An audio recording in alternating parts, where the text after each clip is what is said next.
यशोदा माईचं प्रेम. गोपिकांनी गायीची धूळ कृष्णावर शिंपडली. सर्व स्त्रिया विष्णूच्या 12 नावाचा जप करू लागल्या.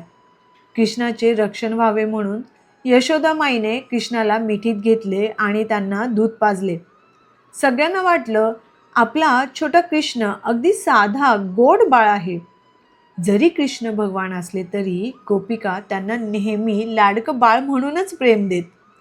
इतक्यात मथुरेतील पुरुष परत येताना त्यांना पुतनाचं मोठं शरीर दिसतं.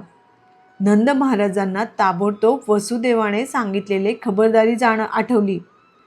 गावकरी पुतनाच्या मोठ्या शरीराचे तुकडे करून लाकडासह जाळायला लागले आणि आश्चर्य, धुरात गोड सुगंध होता, कारण पुतना कृष्णाला स्पर्श करून पवित्र झाली होती. नंदबाबाला आनंद झाला की आपला लाडका कृष्ण सुरक्षित आहे. काही दिवसांनी नंद महाराजांनी कृष्णाचा पहिला वाढदिवस साजरा केला. संगीत, भजन, ब्राह्मणांचा जप.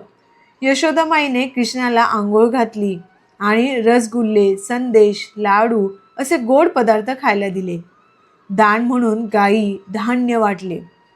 आजही वृंदावनात कृष्णाचा वाढदिवस अभिषेक, भजन आणि मोठ्या उत्साहाने साजरा केला जातो.